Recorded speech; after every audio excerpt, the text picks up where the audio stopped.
Le 30 octobre 2021, la Fondation La Main Tendue invite toutes les composantes sociologiques du Cameroun à l'Agapé du Vivre Ensemble au cœur de la ville lumière pour assister à la cérémonie de remise des kits scolaires aux élèves qui se seront démarqués au cours de l'année scolaire 2020-2021. Après Ténéfonga Igor, Belinda Yeba ou alors Abiba Pulchéri, Fassi Agbo Malou, Massok Charlotte, Mofo Fortune, cette année, ce seront des noms tels que Toi Christelle, Kamuni Mangankam, Adiza Moussa ou Ngor Bassok, des noms dont les sonorités rappellent un seul pays, le Cameroun. Il faut dire que depuis des années, pas moins de 3500 récipiendaires qui, à l'unisson des performances scolaires, chantent en chœur leur joie de vivre ensemble et de tout partager. Les succès, les joies, mais aussi les peines. Il faut noter que cette initiative résulte de la vision de Jean-Ernest Massenangal et Bibeyer, président d'honneur de la Fondation La Main Tendue et promoteur de la célébration d'une excellence scolaire.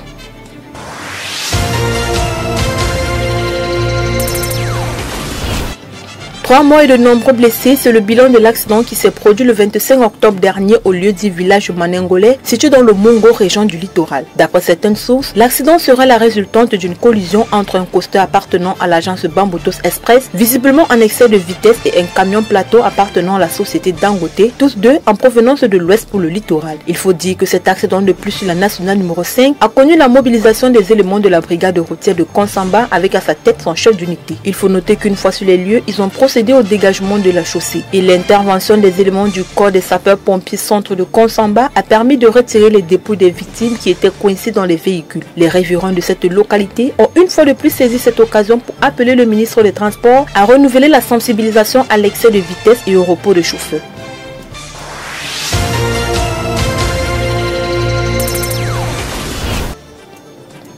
Comment résoudre l'équation de la transfusion sanguine au Cameroun? Tel était le sujet au cœur de l'audience accordée le 25 octobre 2021 par le ministre camerounais de la Santé publique, le Dr Manaouda Malachi, à l'ambassadeur de France au Cameroun, Christophe Guilou. D'entre deux jeux, le diplomate français, accompagné du nouveau directeur général du Centre Pasteur de Yaoundé et du nouveau conseiller régional des questions de santé, a exprimé sa satisfaction pour la participation remarquée des représentants camerounais lors du récent sommet Afrique-France qui s'est déroulé du 7 au 9 octobre dernier à Montpellier. Ensuite, il a déporté son intérêt sur l'ensemble des préoccupations liées à l'opérationnalisation du Centre national de transfusion sanguine. Si l'ambassadeur a souligné la détermination de son pays à accompagner le processus de mise en place de la transfusion sanguine, le Dr Manaouda Malachi a rassuré qu'à la suite des travaux qui ont permis d'identifier certains obstacles, le projet devrait avancer. Outre le fait qu'un centre de collecte de transfusion sanguine ne se construit pas comme un supermarché et doit répondre à des spécificités techniques particulières, le travail de conception de l'infrastructure principale et de ses annexes, principalement celui de Garoua, est en cours, a renchéri le patron de la santé publique qui a tenu à mettre un point d'honneur sur la formation des personnels qui seront appelés à effectuer les différentes tâches liées à la transfusion sanguine. Prolongeant la réflexion, le diplomate français s'est étendu sur la configuration de cette infrastructure qui devra se positionner comme un centre de référence au niveau sous-régional. Toutefois, le ministre de la Santé publique, en précisant que la question de la transfusion sanguine reste une préoccupation majeure pour le Cameroun, a insisté pour que l'ensemble des opérations inhérentes à la mise en route de ce centre se déroulent dans la plus grande transparence, notamment pour ce qui est des passations des marchés. Il faut dire qu'au cours de cet entretien, d'autres sujets ont également été évoqués, en l'occurrence le projet Chèque Santé dans le septentrion, destiné au suivi et à la prise en charge de la mère et de l'enfant pendant la grossesse et juste après l'accouchement, la mise en place de la couverture santé universelle, la réactivation du SAMU ainsi que le renforcement des capacités du Centre Pasteur pour lequel le ministre de la Santé a nourri l'espoir de voir produits dans un avenir proche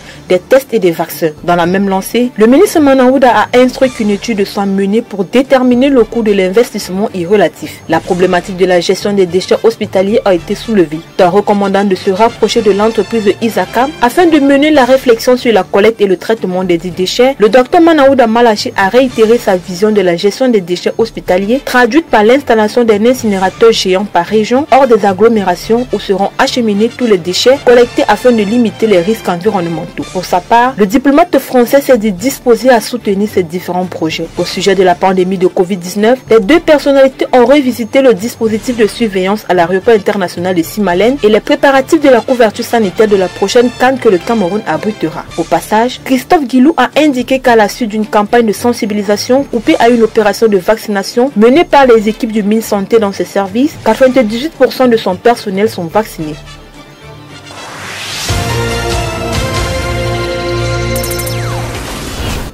Le ministre camerounais des Transports Jean-Ernest Massenangal et Bibeyer et Madame la ministre des Transports et de la Sécurité routière du Tchad, Fatime Goukouni Wede ont une importante séance de travail le 21 octobre dernier pour discuter des efforts à fournir pour fluidifier le corridor Douala-N'Djamena reliant le Cameroun au Tchad. Au cours de cette rencontre, le ministre camerounais des Transports Jean-Ernest Massénangale Bibeye a rappelé les résolutions des précédentes rencontres qui prescrivaient checkpoint, pesage et respect de la législation. Il a également évoqué la relecture de la convention sur la dite commission qui devra intégrer les dispositions transitoires. Le ministre a en outre rappelé l'impact négatif des accidents de la route sur le produit intérieur brut qui se chiffre à près de 800 milliards de pertes par an et a invité les acteurs du transport sous-régional à faire des propositions pratiques et constructives pour dynamiser le trafic sur ce corridor. Au terme de cette réunion, plusieurs résolutions ont été prises, notamment la relecture de la convention sur la commission mixte intégrant les nouveaux aspects portant sur le transport routier entre le Tchad et le Cameroun, l'officialisation du corridor Kribi-N'Djamena, la finalisation du processus d'interconnexion des systèmes douaniers, la nécessité d'accélérer la relecture du code communautaire de la route en zone SEMAC, la mise sur pied effective d'une structure mixte en charge de l'observatoire de la sécurité routière au Cameroun. Il sera désormais question de mettre un terme au surcharge fantaisiste observé au niveau des ponts bascules, de faciliter l'acheminement des marchandises vers les ports secs, de vulgariser les différents bureaux de fret tchadiens et camerounais, de poursuivre des discussions entre les douanes des deux pays en vue de résoudre les problèmes soulevés, d'envisager l'harmonisation de la lettre de voiture internationale, de prendre en compte les préoccupations relevées par les transporteurs camerounais et de relancer la tenue de la 5e session du Camp Tchad en vue d'affiner et de suivre les projets.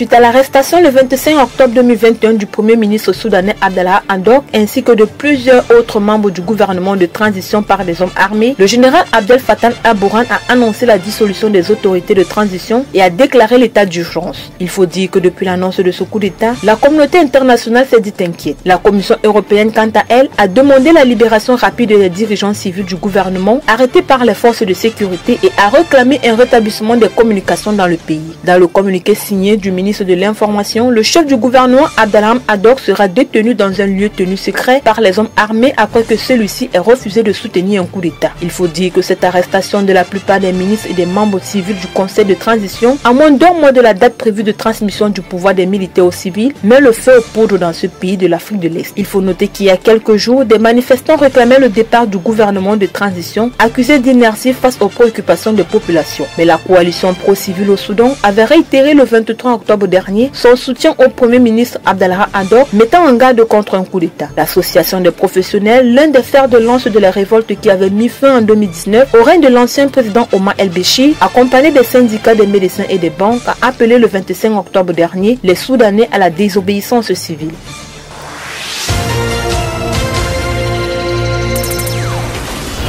Après de multiples mises en garde adressées à Amadou Boli, représentant de la CEDEAO au Mali, ce dernier vient de se voir déclarer persona non grata et dispose de 72 heures pour quitter le pays. D'après le communiqué signé du ministère des Affaires étrangères, le diplomate burkinabé est reproché par sa hiérarchie d'avoir des agissements incompatibles avec son statut. Le ministère, pour sa part, a réitéré la disponibilité du gouvernement malien à maintenir le dialogue avec la CEDEAO et à œuvrer ensemble pour la réussite de la transition.